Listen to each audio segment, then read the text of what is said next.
మన ప్రభును రక్షకుడైన యేసుక్రీస్తు నామంలో ఈ యొక్క మీట్లో ఉంటున్న గూగుల్ మీట్లో ఉంటున్న సిస్టర్స్కి బ్రదర్స్కి మరి ముఖ్యంగా నా హృదయపూర్వక వందనాలు తెలియజేస్తున్నాను. మీకు అందరూ నా హృదయపూర్వక వందనాలండి.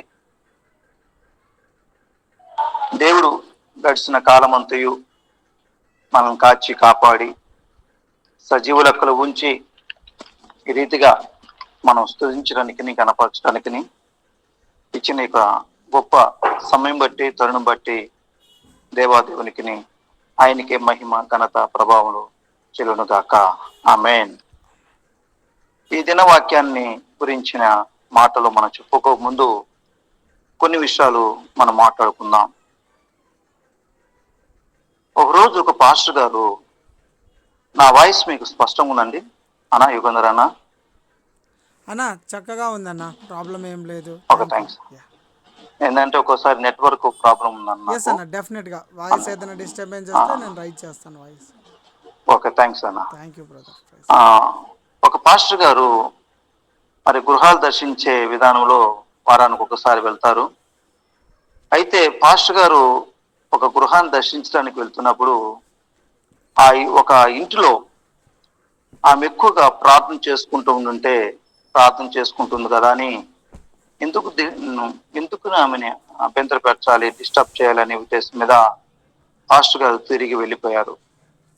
మరొకసారి ఆమెతో మాట్లాడాలని అనుకున్న టైంలోనే మరలా ఆమె ఇంటిలో దేవుణ్ణి స్తుతిస్తూ ప్రార్థన చేసుకుంటూ స్వరం వినపడతా ఉంటుంది. మరలా ఆమె పాస్టర్ గారు ఆ విషయంలో చాలా సంతోషపడ్డారు. మా సంఘములో ఇంత ప్రార్థనా పరులు కలిగిన స్త్రీ ఉన్నదా అనుకుంటూ హృదయంలో ఎంతో గొప్ప సంతోషం కలిగి ఉన్నాడు. మూడోసారి మరి ఆమెతో మాట్లాడాలనుకున్న విషయాలనే అనుకున్న సమయంలోనే అలాగే ఆమె ఇంట్లో ఆమె ప్రార్థన చేస్తూ ఉంటుంది. అయ్యో, మాట్లాడాలనుకున్నప్పుడల్లా ఈమె ప్రార్థన ఉంటుంది, ఎలాగా అనుకుంటున్న సందర్భంలో అనుకోకుండా వాళ్ళ కుమార్తె ఎదురయ్యి, అమ్మా నీ అమ్మగారితో మాట్లాడాలి, మరి ఎప్పుడు ఏ సమయంలో అమ్మగారు ఖాళీగా ఉంటారు చెప్పు అంటే, వాళ్ళ యొక్క కుమార్తె గారు అన్న మాట ఏంటంటే, అంకుల్ మీరు మా ఇంటికి వచ్చేటప్పుడు బైక్ వేసుకురావాకండి అన్నాను. నా భాష మీకు అర్థమవుతుంది కదండి. బైక్ వేసుకురావాకండి అంటే దీని యొక్క భావం మీకు అర్థమైంది. బైక్ స్వరం వినంగానే ఆ విశ్వాసం ఏం చేస్తుందండి, ఇంట్లోకి వెళ్ళి ప్రార్థన చేస్తుంది. అయితే ఇటువంటి భక్తి దేవునికి ఇష్టమైనది కాదు. కనుక ఎవరో చూడాలని చేసే భక్తి అది దేవునికి అంగీకారమైనది కాదు. కనుక నీకు దేవునికి సంబంధం కలిగిన భక్తి కలిగి ఉంటమే మనకెంతో ఆశీర్వదకరం. కొంతమంది భక్తులు అనబడిన వారు ఆ యొక్క స్థలాలు చూస్తున్నప్పుడు వారి సిలువేసుకోవడం కానీ, లేక చెంపదెబ్బలు వేసుకోవడం కానీ, కాసేపు అక్కడ నిలబడి ధ్యానం చేయటం కానీ జరుగుతూ ఉంటుంది వారి యొక్క ఆసక్తిని బట్టి.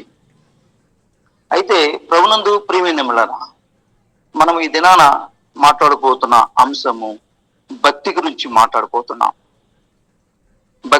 మాట్లాడుకుంటున్నాం. అయితే బైబిల్ వాక్యాన్ని ఒకసారి చూద్దాం. చూడండి, 1 తిమోతి రాసిన పత్రిక 4వ అధ్యాయము 8వ వచనాన్ని మనం చదువుకుందాం. 1 తిమోతి రాసిన పత్రిక 4వ అధ్యాయము 8వ వచనాన్ని మనం చదువుకున్నాం. ఎవరైనా చదవగలరా?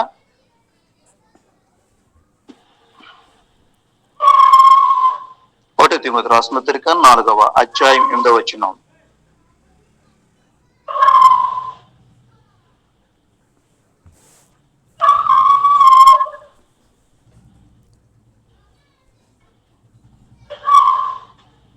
ఎవరైనా చదవగలరా? నేను చదవమంటారా?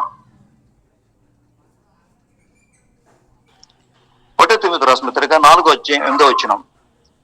శరీర సంబంధమైన సాధకము కొంచెము మట్టుకే ప్రయోజనకరమగును, కానీ దైవభక్తి ఇప్పటి జీవ విషయంలోను రాబోవు రాబోవు జీవిషములను వాగ్దానముతో కూడినందున అది అన్ని విషయాల్లో ప్రయోజనకరమగును అన్న మాట మనం చూస్తుంటాం.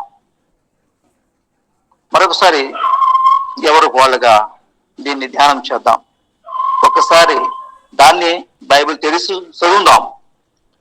శరీర సంబంధమైన సాధకము కొంచెం మట్టుకే ప్రయోజనకరమగును, కానీ దైవభక్తి ఇప్పటి జీవిషములోను రాబోవు జీవిషములోను వాగ్దానముతో కూడినందున అది అన్ని విషయములలో ప్రయోజనకరమవును అన్న మాట మనం చూస్తున్నాం.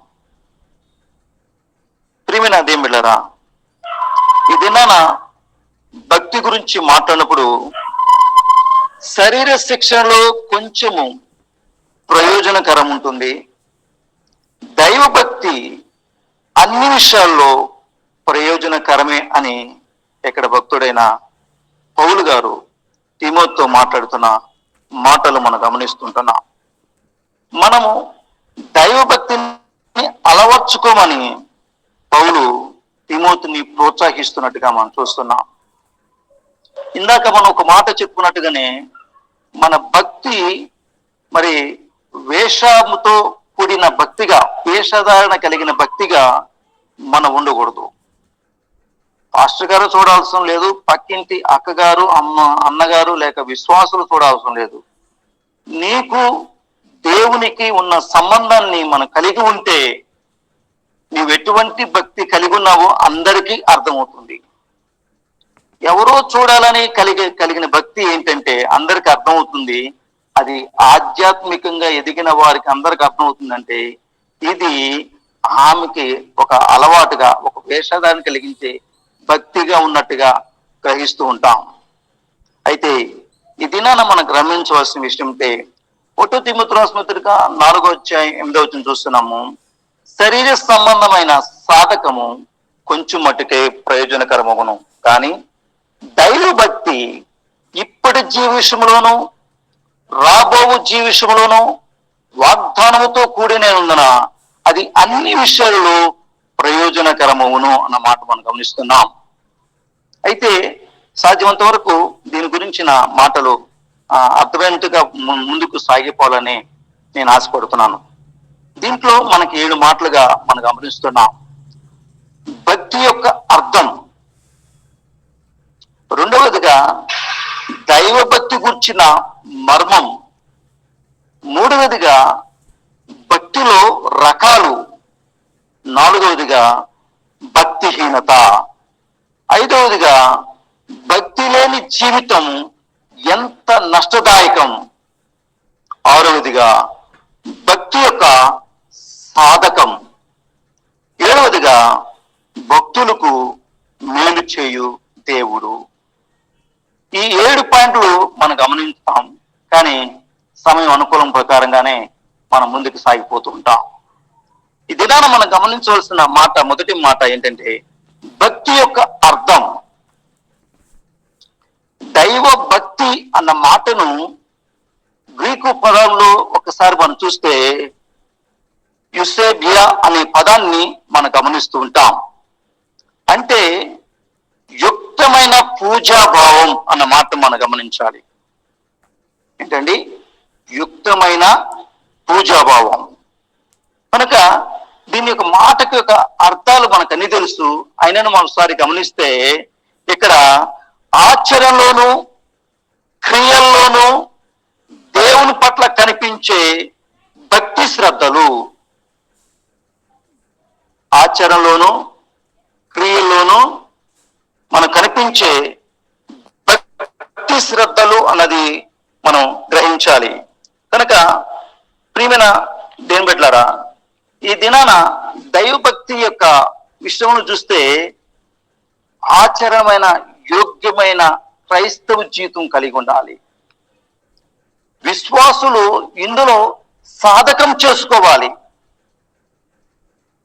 పందెపు రంగులో పరిగెత్తుతున్న వారు ఏ విధంగా అయితే సాధకం చేస్తూ ఉంటారో మనము కూడా ఆధ్యాత్మిక విషయాలలో మనం ముందుకు వెళ్ళటానికి సాధకం చేసే వారుగా ఉండాలి.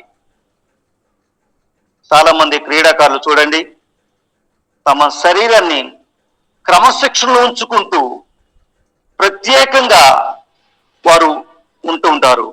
అదేవిధంగా విశ్వాసులైన కానీ, సేవకులైన కానీ ఆధ్యాత్మికంగా, మానసికంగా, శారీరకంగా అన్ని విషయాలలో క్రమశిక్షణ కలిగి ఉండాలనేది మనం చూస్తున్నాం.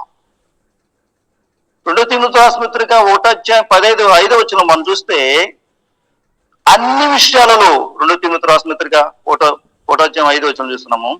అన్ని విషయాలలో మితముగా ఉండాలి.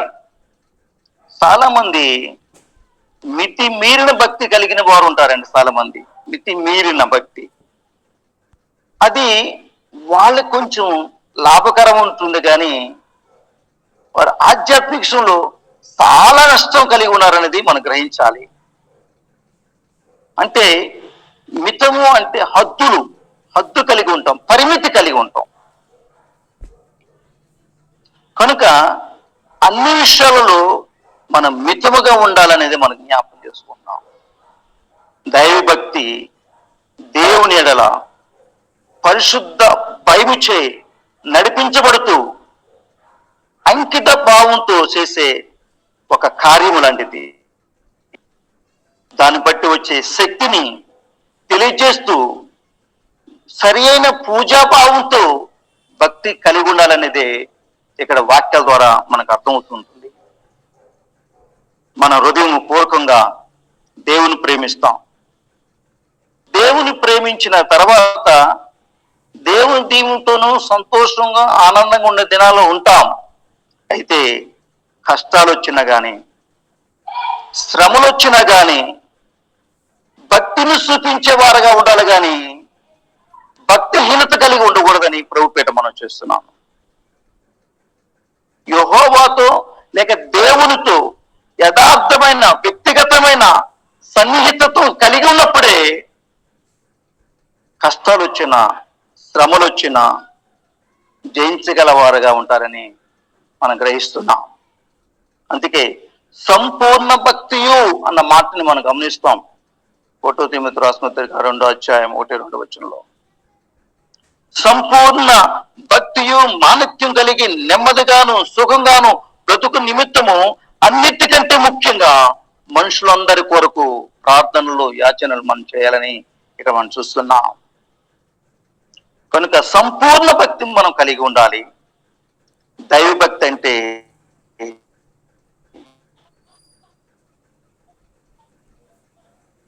అపవిత్రమైన పనికిరాని వాటిని విడిచిపెట్టి దేవుని విశ్వాసాన్ని అంటిపెట్టుకుని ఉండడం అనేది బైబిల్ చెప్తుందండి. నిజమైన భక్తి ఏది అనేది మనకందరికి తెలుసు. అయితే బైబిల్లో భక్తి అనేది 2 రకాలుగా మనం చూస్తున్నాం. ఒకటి శరీర సంబంధమైన భక్తి, 2 దైవ సంబంధమైన భక్తి.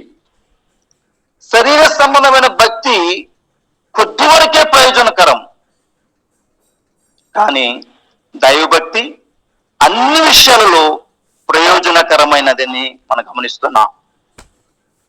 ఈ తిమోతి రాసిన పత్రికను మనం గమనిస్తే ఇక్కడ పౌలు గారు తిమోతిని ఎంతో ప్రోత్సహిస్తున్నట్టుగా, బలపరుస్తున్నట్టుగా మనం చూస్తుంటాం. తిమోతికి 30 సంవత్సరాలు దాటిన వాడిగా ఉన్నప్పుడు పౌలు గారు బలపరిచాడు. దైవజనుడా, నీవైతే వీటన్ని విషయంలోనూ జాగ్రత్తగా ఉండమని మనం గమనిస్తున్నాం. ఏంటి? 1 తిమోతి రాసిన పత్రిక 6:11 ఒకసారి మనం చదువుకుందాం. 1 తిమోతి రాసిన పత్రిక 6:11 చదువుకుందాం. దైవజనుడా, నీవైతే వీటిని విసర్జించి నీతిని, భక్తిని, విశ్వాసమును, ప్రేమను, ఓర్పును, సాత్వికమును సంపాదించుటకు ప్రయాసపడుము అన్న మాటను మనం గమనిస్తున్నాం. ఇక్కడ దైవజనుడి గురించి మాట్లాడినట్టు అనుకుంటున్నాం, కానీ ఇక్కడ ఒక యాజకులుగా ఉంటున్నాం మీరు, విశ్వాసులైన యాజకులుగా ఉంటున్నాం మీరు, ప్రధాన యాజకులకు ఉంటున్న సేవకుల గురించిన హెచ్చరిక చేస్తున్న మాట ఏంటంటే, దైవజనుడా నీవైతే వీటిని విసర్జించి నీతిని, భక్తిని, విశ్వాసమును, ప్రేమను, ఓర్పును, సాత్వికముతో సంపాదించుటకును ప్రయాసపడుము, వెంటాడుము అని మనం గమనిస్తున్నాం. కనుక ప్రభునందు ప్రియమైన దేవుని బిడ్డలారా, ఈ జూమ్ మీటింగ్లో ఉంటున్న మనం గమనించవలసిన ఏంటంటే, భక్తిని మనము చనిపోయినంత వరకు మనం కాపాడుకోవాలి. మన భక్తిని మనం దేవునికి కనపరుచుకోవాలి. దేవునికి ఇష్టంగా మనం జీవించాలి. చాలా మంది క్రియలైతే ఉండవు కానీ విశ్వాసం ఉన్నట్టుగా చూపిస్తారు. కొందరికి విశ్వాసం ఉందని చూపిస్తారు కానీ క్రియలు కూడా చూపించారు. అయితే రెండు మనకు కావాలి. క్రియ లేని విశ్వాసం బైబిల్ చెప్తుంది మృతము అన్న వాక్యం చూస్తున్నాం. కనుక క్రైస్తవుడు దేవునిపై ఉన్న భక్తిని మనం రుజువు చేసుకుంటూనే ప్రతిరోజు బైబిల్ చదవటం, ప్రార్థించటం, దేవుని కృపల ఈ జూమ్ మీటింగ్ ద్వారా మీరు మీ దినచర్యల్ని మార్చుకుంటూ బైబిల్ చదవటంలో కానీ ప్రార్థించటంలో కానీ మీరు ఉన్నందుకు ఆ దేవాదేవునికి నేను స్తుతులు చెల్లిస్తున్నాను. ఆయనకే మహిమ, ఘనత, ప్రభావములు ఆయనకే చెల్లును గాక. ఆమేన్. కనుక ఇక్కడ గమనించవలసిన మాట అంటే, దైవభక్తి గురించి మనం మాట్లాడుకున్నాం. దైవభక్తి అంటే యుక్తమైన పూజాభావము కలిగి ఉన్నటువంటి మాటను మనం గమనిస్తున్నాం. అయితే దైవభక్తి గురించిన విషయాల్ని మనం చూస్తే, దైవభక్తి గురించిన మర్మము లేక రహస్యము ఏంటి అంటే, 1 తిమోతి రాసిన పత్రిక 3వ అధ్యాయము 16వ వచనాన్ని మనం చదువుకుంటున్నాం. 1 తిమోతి రాసిన పత్రిక 3వ అధ్యాయము 16వ వచనం చూస్తున్నాం. దైవజనుడా సన్నద్ధుడై ప్రతి సత్కారమునకు పూర్ణంగా సిద్ధపడి ఉన్నట్లు దైవ ఆవేశము కలిగిన ప్రతి లేఖనం ఉపదేశించుటకును, ఖండించుటకును, తప్పుదిద్దుటకును, నీతి యందు శిక్ష చేయుటకును ప్రయోజనకరమై ఉన్నది అన్న మాటను చూస్తున్నాం. ఇక్కడ గమనించండి, 1 తిమోతి రాసిన పత్రిక 3వ అధ్యాయం 16వ వచనం. సారీ అండి, 1 తిమోతి రాసిన పత్రిక 3వ అధ్యాయం 16వ వచనం. నేను 2వ అధ్యాయం 16వ వచనం చూశానండి. 3వ అధ్యాయం 16, 2వ తిమోతి రాసిన పత్రిక 3:16 చదివాను, క్షమించండి. 3వ అధ్యాయం 16వ వచనం. నిరీక్షేపంగా దైవభక్తి కూర్చున్న మర్మము గొప్పదై ఉన్నది అన్న మాట చూస్తున్నాం. దైవభక్తి కూర్చిన మర్మము యొక్క రహస్యం గురించి ఇక్కడ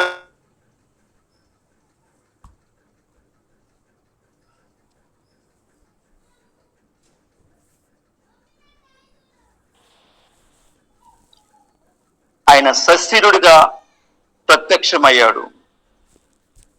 నిశ్చయంగా దైవభక్తి కూర్చిన మర్మము గొప్పదై ఉన్నది. ఆ మర్మము ఏంటి అనేది ఒకసారి మనం జ్ఞాపం చేస్తే, 4000 సంవత్సరాలకు మించిన కాలంలో సమాధానం లేని స్థితి కలిగిన ఉన్న దినాలు మనం చూస్తున్నాం. అదే ఆదాము, అవ్వ భక్తిని మనం గమనిస్తే, వారు భక్తిని కాపాడుకోలేకపోయిన వారుగా మనం గమనిస్తున్నాం. అలాంటి స్థితిలో మరలా వాళ్ళకి మొదట్లో ఉన్న భక్తిని ఎలాగ కాపాడుకోగలరు?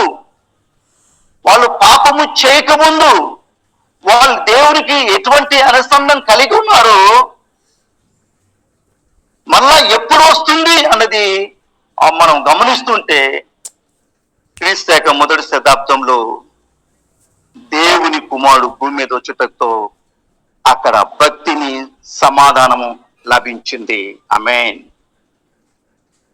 దైవభక్తి యొక్క మర్మము బయలుపరచబడింది. భక్తిని కాపాడుకున్నట్టుకు సమర్పించుకున్న మనము గాని తన నమ్మిన బిడ్డలందరి మార్గాల్లో దేవుడు ఆయన తను ప్రదర్శించుకున్నట్టుగా మనం చూస్తున్నాం.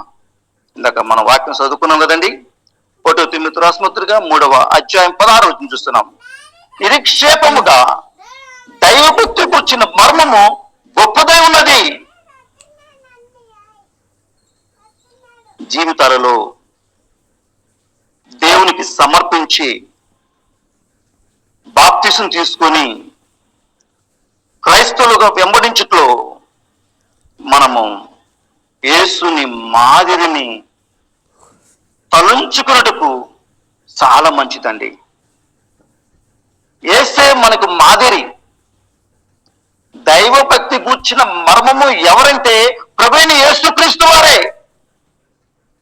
హెబ్రీ రాసిన పత్రికలో 12వ అధ్యాయము 3వ వచనాన్ని మనం జ్ఞాపం చేసుకున్నప్పుడు, హెబ్రీ రాసిన పత్రిక 12వ అధ్యాయము 3వ వచనం చూస్తున్నాము.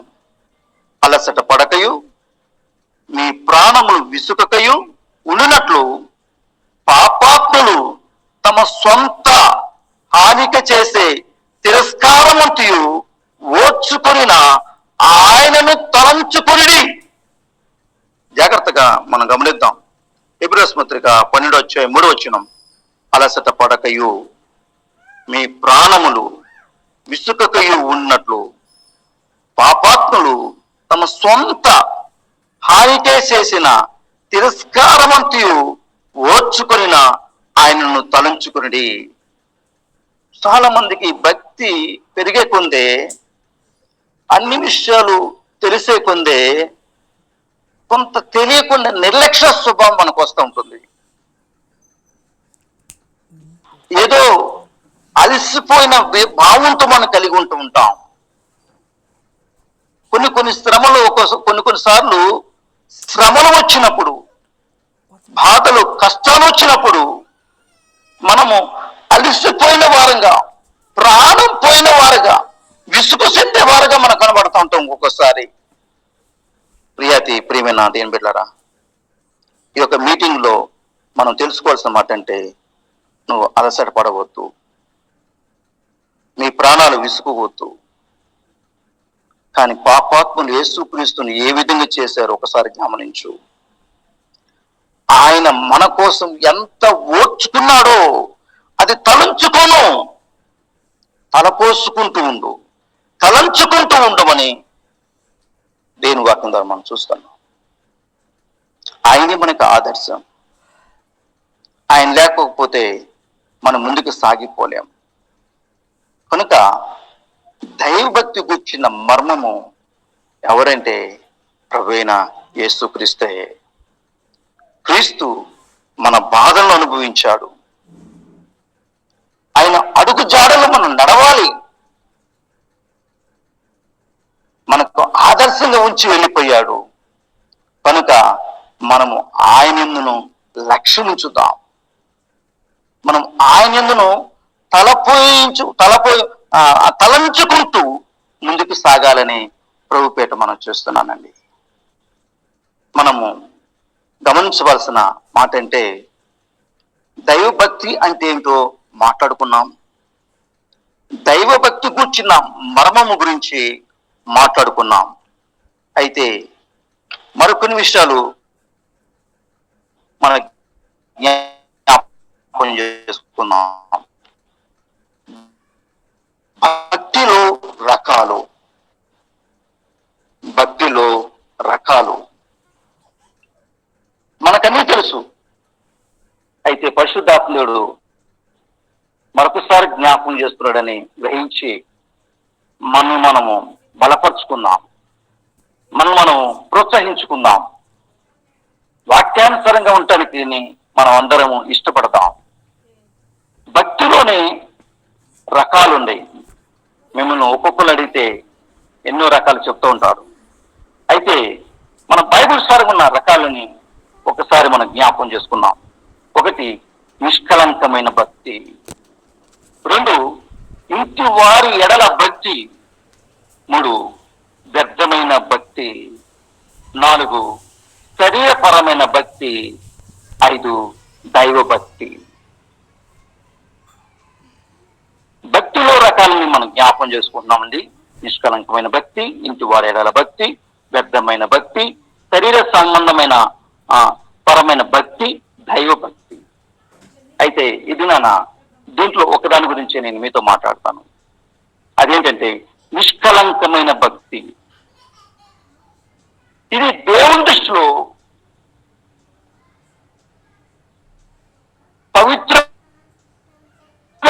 ఎక్కువగా మనం గమనిస్తున్నాం. కల్మషం లేని భక్తి అదేంటో మనకు తెలుసు. యాకోబు రాసిన పత్రిక 1వ అధ్యాయము 27వ వచనాన్ని మనం చదువుకున్నాం. యాకోబు రాసిన పత్రిక 1వ అధ్యాయము 27వ వచనాన్ని మనం చదువుకున్నాం. దయచేసి తండ్రి అయిన దేవుని ఎదుట పవిత్రమును నిష్కలంకమైన భక్తి ఏదనగా దిక్కులేని పిల్లలను, విధవరాళ్లను వారి ఇబ్బందుల్లో పరామర్శించుటయు, ఇహలోకం మాలిన్యమును తనకంటకుండా తను తాను కాపాడుకొనుటయే. మరొకసారి చూద్దామండి. యాకోబు రాసిన పత్రిక 1వ అధ్యాయం 27వ వచనం. తండ్రి అయిన దేవుని ఎదుట పవిత్రమును నిష్కలంకమైన భక్తి ఏదనగా దిక్కులేని పిల్లలను, విధవరాళ్లను వారి ఇబ్బందుల్లో పరామర్శించుటయు, ఇహలోక మాలిన్యము తనకంటకుండా తను తాను కాపాడుకున్నటయు ఉన్నాయే అన్న మాట మనం చూస్తున్నాం.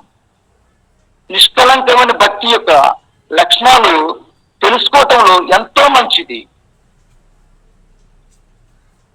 అంటే నిష్కలంకమైన భక్తి కలిగిన వారు ఇహలోక మాలిన్యం అంటకుండా ఉంటారు. పాప సంబంధమైన, శారీరక సంబంధమైన వాటిని జోలికి వెళ్లకుండా దూరంగా ఉంటారు. నిష్కలంకమైన భక్తి కలిగిన వారు వారి పరిశుద్ధతలను కాపాడుకోవడానికి ప్రతి దినము, ప్రతి గడియ వారు పరీక్షించుకుంటూ ఉంటారు. కనుక తండ్రి ఎదుట పవిత్రమైన నిష్కలంకమైన భక్తి ఏదనగా దిక్కులేని పిల్లలను, విధవరాళ్లను వారి ఇబ్బందులు పరామర్శించుటయు, ఇహలోకం మాలిన్యము తన అంటకుండా తను తాను కాపాడుకున్నటే అన్న మాట మనం చూస్తున్నాం. కనుక నిష్కలంకమైన భక్తి అంటే పరిశుద్ధమైన జీవితం. పరిశుద్ధమైన జీవితం నిజంగా యేసుక్రీస్తును ఎరిగిన మనము, బాప్తిసం తీసుకున్న మనము, ప్రార్థనలో ఉంటున్న మనము, మన జీవితంలో మనకు తెలియకుండానే అపవిత్రతలు, ఆలోచనలు, తలంపులు మనకు వస్తూ ఉంటాయి. అయితే మనము ఎప్పటికప్పుడు దేవుని సన్నిధిలో ప్రార్థన ద్వారా, బైబిల్ చదవడం ద్వారా అండ్ పరిశుద్ధులతో సహవాసం చేయటం వల్ల మనము ఈ యొక్క అపవిత్రతను పోగొట్టుకునే వారుగా ఉంటామని మనం గమనించాలి. అందుకే దేవుని వాక్యం చదివిస్తుంది. 1వ దశలోనిక 4వ వచనం చూస్తున్నాము. పరిశుద్ధులు దేవుడు మనల్ని పిలిచిన గాని అపవిత్రంగా ఉండటకు పిలవలేదు. ఆమేన్. దేవుడు మనల్ని తనకిష్టమైన వ్యక్తులుగా ఉండాలని పిలుచుకుంటున్నాడు. లోకములో ఎందరో ఉన్నారు, కానీ వారిలో నుండి మిమ్మల్ని ప్రత్యేకంగా ఏర్పరచుకున్నాడు, మిమ్మల్ని పవిత్రపరుచుకుంటున్నాడు. కనుక ఆ పవిత్రతను మనం కాపాడుకున్నట్లయితే మనం చూస్తున్నాము. 1వ దశలోనిక 4వ అధ్యాయం 7వ వచనం చూస్తున్నాము. పరిశుద్ధులు అగుటకే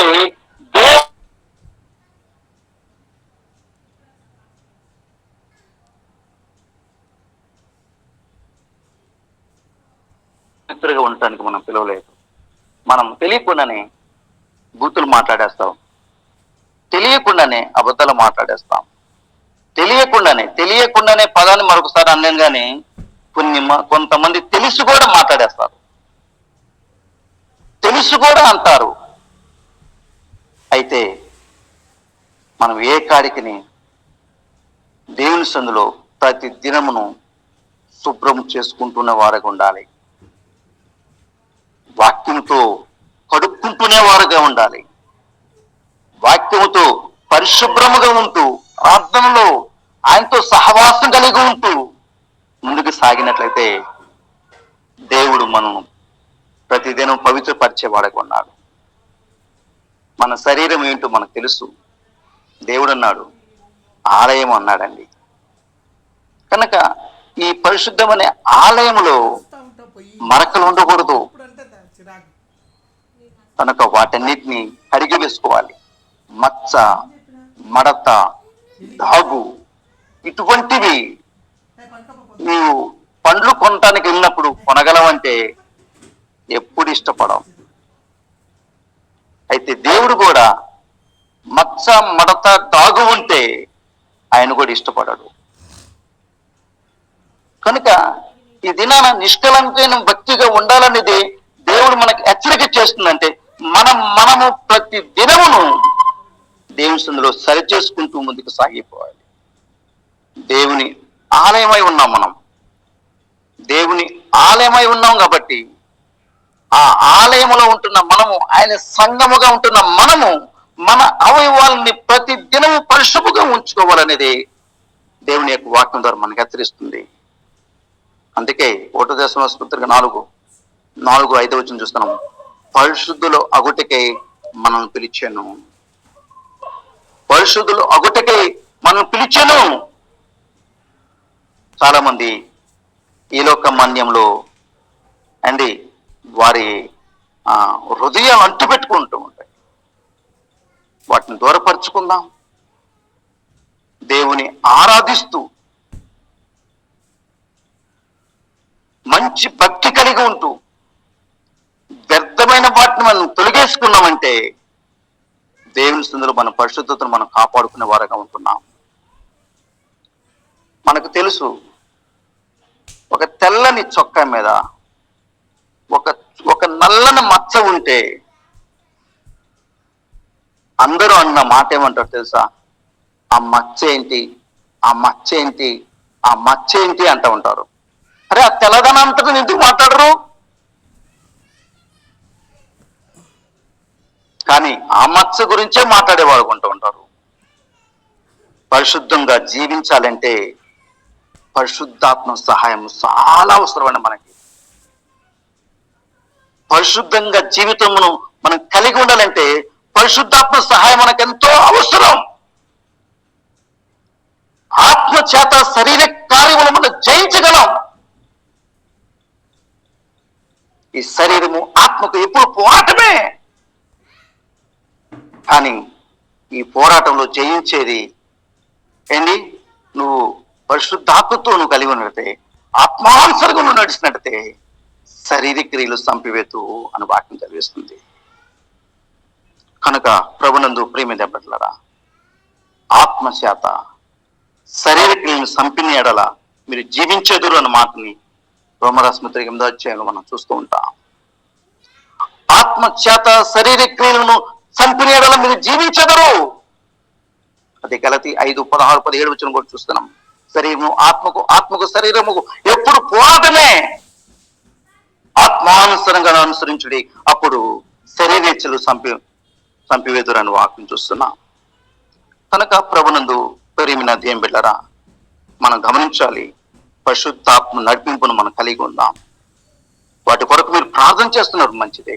ఇంకా ఇంకా ఆయనతో సన్నిహిత స్వభావం కలిగి ఉండి పరిశుద్ధాత్మను మనం పొందుకొని మనలో ఉన్న కల్మషమును మన హృదయాల్లో లేకుండా మనం చేద్దాం. ప్రతిదినము ఆసక్తితో, శ్రద్ధతో వాక్యం చదవటంలోని, ప్రార్థన చేయటంలోని, మనం ప్రతిరోజు పరీక్షించుకోవటంలోనే ఇహలోకం మనను అంటకుండా జాగ్రత్తగా మన జీవితాలు కాపాడుకోగలమండి. మన జీవితాలు కాపాడుకోగలం.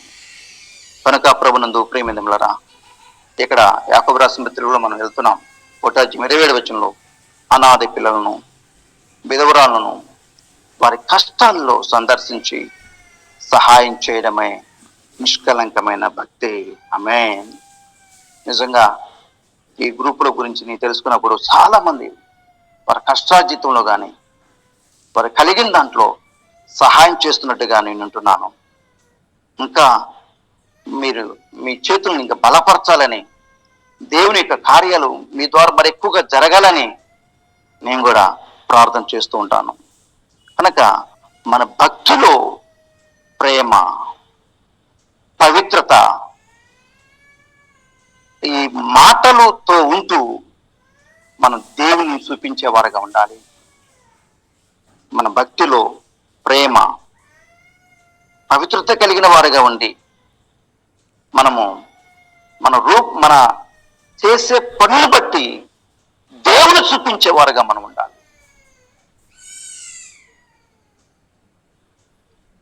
కనుక ప్రభునందు ప్రియమైన బ్రదరా, ఈ విషయాలు మనం గమనిస్తున్నాము. మనం మొదట్లో చెప్పుకున్న వాక్య భాగాన్ని ఒకసారి వెళ్ళి నా యొక్క సాక్ష్యాన్ని ముగిస్తానండి. సాక్ష్యంతో భక్తి గురించి మాట్లాడుకుంటున్నాం. భక్తి అనగా యుక్తమైన పూజాభావం అని మన జ్ఞాపం చేసుకుంటున్నాం. భక్తి యొక్క మర్మము ఎవరు అంటే మన ప్రభువైన యేసుక్రీస్తు వారే అనేది మన జ్ఞాపం చేసుకుంటున్నాం. భక్తిలో రకాల గురించి మనం మాట్లాడాం. అవి 5 రకాలు ఉండేయండి. ఒకటి నిష్కలంకమైన భక్తి, ఇంటి వారి ఎడల భక్తి, వ్యర్థమైన భక్తి, శరీరమైన భక్తి, దైవ భక్తి. మనము ఈ దినాన మాట్లాడిన మాటే నిష్కలంకమైన భక్తి గురించే మాట్లాడాం. అంటే మన జీవితం ఎప్పుడు దేవునికి దగ్గరగా ఉంటూ పవిత్రమైన వారిగా కలిగి ఉంటూ మనం సరి చేసుకుంటూ దేవునికి ప్రీతి కలిగిన వారుగా ఉండాలని కోరుకుంటున్నాను. అంతేకాకుండా నా యొక్క చిన్న సాక్ష్యం చెప్తానండి. నా పేరు రత్నరాజు. రిజిస్టర్ పేరు ప్రకారం అయితే రత్నబాబు అండి. బాప్తిసం తీసుకున్న తర్వాత మా ఆత్మీయ తండ్రి గారు నన్ను రత్నరాజు అనే పేరుతో పిలిచాడండి. మా ఆత్మీయ తండ్రి గారి పేరు సాధు బిన్ని. ఆయన బర్మా బ్రాహ్మణ కుటుంబం నుండి వచ్చిన వారండి. అయితే వారి కుటుంబంలో ఒక భయంకరమైన రోగం రావటం వలన ఎవరు దేవునికి సువార్త ప్రకటించటం వలన, వారు నమ్మటం వలన వాళ్ళ తాతల నుంచి మరి విశ్వాసములు ఎదుగుతున్న సందర్భంలో వారిలో ఒక కుటుంబంగా వచ్చారండి బెన్నీ గారని. ఆయన బర్మా ప్రాంతం నుండి తమిళనాడుకు వచ్చారండి. తమిళనాడు ప్రాంతం నుండి మరి ఆంధ్రాలోని గుంటూరు జిల్లాకు వచ్చి అక్కడ పరిచర్య ప్రారంభించారండి. వారితో నేను 10వ తరగతి వరకు అందరూ చెప్పుకునే మాటలు, రాముడు మంచి బాలుడు ఒక సూక్తి ఉంది కదా, ఆ విధంగా అందరికీ కనబడతానండి. కానీ నాలాంటి నమ్మక ద్రోహులు ఎవరు లేరు అనుకుంటానండి. అంటే అమ్మా నాన్నని నమ్మించి మోసం చేసేవాడినండి. ఇష్టాంశంగా హాస్టల్ చదువుకుంటే రాత్రికాల సమయంలో మిడ్ నైట్ టైంలో సెకండ్ షో సినిమా చూసుకొని మళ్ళీ హాస్టల్కి వచ్చేవాడిని. దొంగతనంగా వెళ్ళేవాళ్ళం, దొంగతనంగా వచ్చేవాళ్ళం. అలాగూ 10th క్లాస్ వచ్చే వరకు నిర్లక్ష్య స్వభావం కలిగి ఉన్నప్పుడు చివరికి 10th క్లాస్ ఫెయిల్ అయిపోయినండి.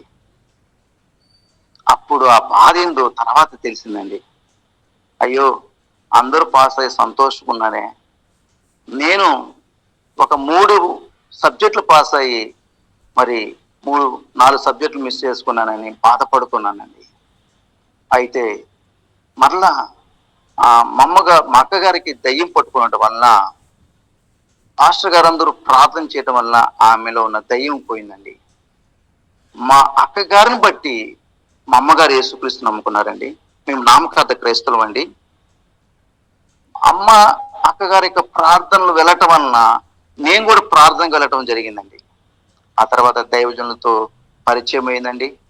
దైవజనుల దగ్గర ఒక 5-6 సంవత్సరాలు వారితో ఉంటూ సేవలు ముందుకు సాగిపోతున్నామండి. ఆచార్య ఆర్ఆర్కే మూర్తి గారితో మరి ఎక్కువ సహవాసం కలిగి ఉండి మరి పలు ప్రాంతాల్లో వారితో పాటు సేవ అనుభవంలోకి వారితో పాటు తిరుగుతూ ఉండేవాళ్ళమండి. ఆ తర్వాత బైబిల్ కాలేజీకి వెళ్ళాలని మా ఆత్మీయ తండ్రి గారు చెప్పినప్పుడు నేను అమ్మా నాన్నకు అక్క నేనండి, ఇంకెవరూ లేదండి. అక్కకు వివాహం చేశారు. నేను ఒక్కడినే. అయితే నేనొక్కడినే నన్ను పంపించురని చాలా పేద కుటుంబంలో పుట్టిన వారమండి. నాన్నగారు ఉన్న దినాల్లో మంచి ధనవంతుడిగా పుట్టాడు. త్రాగుడికి పేకాడికి బానిసైపోయి ఏమీ లేని వాడికి చేశారండి. మా అబ్బా ఆర్మీ అండి. అయితే అటువంటి పరిస్థితుల్లో అమ్మ నాన్న నన్ను పంపిరని అమ్మకు నాన్నకు చెప్పకుండానే ఈస్ట్ గోదావరి జిల్లాలోని రాజులని పట్టణంలో వెళ్ళి అక్కడ 3 సంవత్సరాలు బైబిల్ ట్రైనింగ్ చేసి వచ్చానండి. అప్పుడు నాన్నగారికి అర్థమైంది, ఇతడు ఆర్మీకి వెళ్ళినా కూడా వెళ్ళడేమో, వెళ్ళాలని ఆయన ఉద్దేశం అండి, నాన్నగారి ఉద్దేశం. నాన్నగారి పేరు గాబ్రియల్ అండి. అయితే ఇక ఈయన ఇష్టమైంది ఈ యొక్క ఫీల్డ్ అనే ఉద్దేశంతో నన్ను స్వతంత్రుడిగా విడిచిపెట్టాడండి. అలాగూ మరి సేవలకు సాగిపోతూ అనేక చోట్ల యవనస్తుల కూడికలు అటెండ్ అవుతూ దేవునికి సాక్షిగా ఉంటూ నాలాంటి ఇష్టానుసారంగా జీవితం జీవించిన యూత్తో మా సాక్ష్యాలు చెప్పుకుంటూ మరి దేవుని సంధికి నడిపించే వారికి ఉన్నాం. మా ఆత్మీయ తండ్రి గారు ఆత్మవరం గల దైవజనుడు, కృపావరం గల దైవజనుడు, వారి యొక్క దేవుడు వారి పట్ల చేస్తున్న ఆ యొక్క ప్రవచన వరాలను బట్టి కానీ ఆ దయ్యములు పోగొట్టే విషయంలో కానీ ఇవన్నీ చూసి ఆ సత్యాన్ని గ్రహించి మరి ప్రభువైన యేసుక్రీస్తు నమ్ముకొని నేను బాప్తిసం 1996లో బాప్తిసం తీసుకున్నానండి. ఆ తర్వాత నేను మరలా సేవ నిమిత్తం దాసల్ప ఆస్ట్రియాలో నేను మరలా 3 సంవత్సరాలు ట్రైనింగ్ తీసుకొని మరి ఇంటికి వ్యక్తిగతంగా వచ్చి మళ్ళీ కొన్ని 3 సంవత్సరాలు వ్యక్తిగతంగా మళ్ళీ వీరి సువార్త లేక సేవకులు సహకారంగా ఉంటూ పరిచయం చేస్తూ సాగిపోయామండి.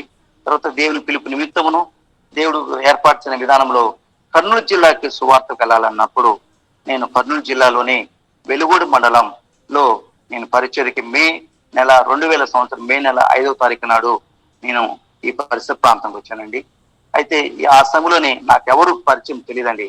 అయితే ఇమ్మానుయేల్ గారు సార్ ఆధ్వర్యంలో మరి సంబంధమైన టీముగా ఉంటున్న నా యొక్క రూములో ఉంటున్న పద్మాకర్ అనే ఒక సహోదరుడు, తర్వాత వెంకటయ్య అనే ఒక సహోదరుడు, ఇంకా టీం చాలా మంది ఉన్నారండి.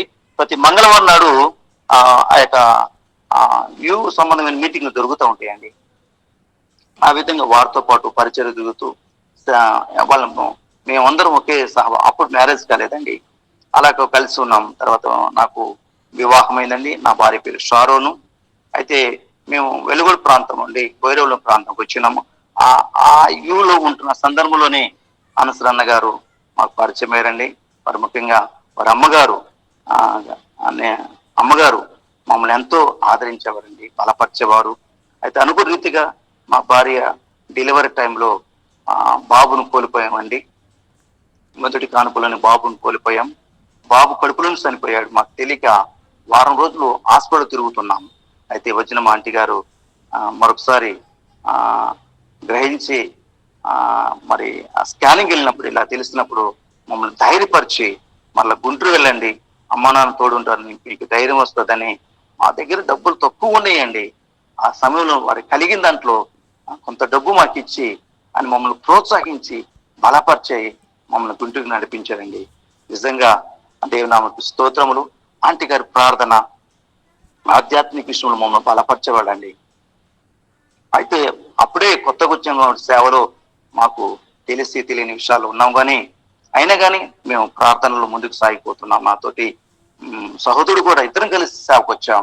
అయితే ఒక సేవకుడు వారికి ఉన్న పరిస్థితులు బట్టి నన్ను విడిచిపెట్టి వెళ్ళిపోయారు, కానీ నేనైతే ఒంటరిగా ఉండి సేవ చేస్తూ మరి ఈ క్రీస్తు ఎరగని వారి ప్రాంతంలో, రక్షణ గురించి ఎరగని వారి ప్రాంతంలో, సువార్త ఎరగని వారి ప్రాంతంలో మేము సువార్త చేయాలనే ఉద్దేశం మీద అలాగే వచ్చి ఇక్కడ జమ్ములమ్మ, ఓబులమ్మ అనే దేవరును ఆరాధించి బలువర్పించే స్థలాల్లో మేము వచ్చి సండే స్కూల్తో ప్రారంభించి పాస్మ గారు, నేను, పాస్మ గారి పేరు షారూన్ అండి, ఇద్దరము సండే స్కూల్ 10 సంవత్సరాల సండే స్కూల్ ప్రారంభించి వారి ద్వారా వాళ్ళ తల్లిదండ్రుల దగ్గరికి వెళ్ళి మరి మెల్లిగా ఆరాధన ప్రారంభించి మరి అద్దెంట్లో ఉంటూ ఆరాధన ప్రారంభించి చివరికి మరి విశ్వాసం బలపరిచి సంఘాన్ని ప్రారంభించండి.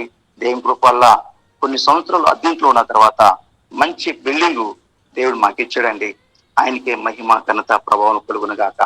అయితే మాకు బాబు కోల్పోయిన తర్వాత వెంటనే దేవుడు మరలా మాకు ఒక పాపనిచ్చాడండి. ఆ పాప పేరు రేమరత్నం. ప్రస్తుతానికి ఆమె బి ఫార్మసీ కర్నూలు జిల్లాలో చదువుతుందండి. ప్రార్థన చేయండి ఆమె ఆరోగ్యం గురించి కూడా. రక్తం తక్కువ ఉందని బాధపడుతుంది. తర్వాత మా పాప తర్వాత 5 సంవత్సరాల తర్వాత మళ్ళా దేవుడు మాకు కమల పిల్లలు మాకు ఇచ్చారండి, అమ్మడాలు. అయితే మా పెద్ద పాప పేరు రేమరత్నం, కమల పిల్లలు బ్లెస్సీ రత్నం, జెస్సీ రత్నం. కనుక వారు ఇప్పుడు 10th క్లాస్ పాస్ అయ్యి ఇంటర్లోకి వెళ్ళి ఉన్నారండి. దేవుని స్తోత్రములు. కనుక వారి యొక్క చదువు విషయంలో మీ వ్యక్తిగత ప్రార్థనలు కూడా జ్ఞాపకం చేసుకోవాల్సిన మనం చేస్తున్నాను. ఇలాగ పరిచయం చేస్తూ అబ్దుల్పురం అనే ప్రాంతంలో ముస్లిమ్స్ వారి మధ్య ప్రతాప్ అన్న గారు ఉండేవాళ్ళండి. వారి కుటుంబంలో ఆరాధన చేసేవాళ్ళమి. తర్వాత అక్కడి నుంచి మేము సాకల వాళ్ళ మధ్య, ముస్లిమ్స్ వారి మధ్య, తర్వాత అప్పుడప్పుడు మరి పూజారులకు సంబంధించిన ఆ బ్రాహ్మణ్స్ కూడా వచ్చి ఆ ప్రార్థన సహవాసంకు అవసరత అడిగేవారండి, కోరేవారు. వారితో కలిసి ప్రార్థన చేసిన సందర్భాలు ఉండేవి. వారు కూడా ఎంతో ఉత్సాహంగా ప్రార్థనకు వచ్చేవాళ్ళండి. కానీ వాళ్ళు అవసరానికి వచ్చి వెళ్ళిపోయేవారే కానీ నిలబడేవారే కాదండి. కానీ నిలబడిన వారైతే ఉన్న వాళ్ళైనా గట్టిగా నిలబడి దేవుని కొరకు నమ్మకం ఉన్నారండి. దేవుని స్తోత్రములు. ఆ తర్వాత గట్టు ప్రాంతంలో జమ్మినగర్ అనే ప్రాంతం ఉందండి. అక్కడ తాండా ప్రాంతంలో పరిచయం చేస్తున్నామండి. మరి గట్టు తాండ ప్రాంతంలో ఫారెస్ట్ ఏరియాలో లోనకెళ్ళి అక్కడ కూడా మేము ఆరాధన ప్రారంభించామండి. ఇలాగూ ఉంటూ మేము ముందుకు సాగిపోతున్నాం సేవలు. కనుక మా కొరకు మీరు ప్రార్థన చేయండి. మా అమ్మగారు కూడా బలహీనంగా ఉన్నారు, వృద్ధాప్యం ఉన్నారండి. ఆమెకు మంచి ఆరోగ్యం శక్తి ఇచ్చేలాగన దేవుని చిత్తము ఏమనేదో మా అమ్మగారి పట్ల నెరవేర్చేలాగన మీరు ప్రార్థన జ్ఞాపకం చేసుకోవాల్సిందిగా ప్రభుపేట మనం చేస్తున్నాం. ఈ దినాన చెప్పబడిన మాటలు భక్తి గురించి మాట్లాడుతున్నప్పుడు నేను సరిగ్గా లేని భక్తి అని నేను గుర్తించి భక్తులకు ఎలాగుండాలని నేను నేర్చుకుంటూ మరి ముందుకు సాగిపోతున్నాను. కనుక మీరు కూడా ఆధ్యాత్మికంగా అన్ని విషయాల్లో ఎదుగుతూ ముందుకు సాగిపోవాలని, క్రీస్తు సాక్షిగా ఉండాలని, నమ్మకంగా ఉండాలని ప్రభుపేట మనం చేస్తూ ఈ నా మాటను నేను ముగిస్తున్నాను. Thank you. వందనాలండి. థ్యాంక్ యూ అన్న. Praise the lord. నిజంగా దేవునికే మహిమ. వాక్య భాగం కొరకై మన మధ్యన ఉన్న మధు బ్రదర్ ప్రార్థన చేస్తారు. తర్వాత భాగ్య సిస్టర్ ఒక పాట పాడి మనము మిగతా విషయాలు ముందుకు వెళ్దామండి. మధు అన్న ప్రేయర్ చేయండి అన్న.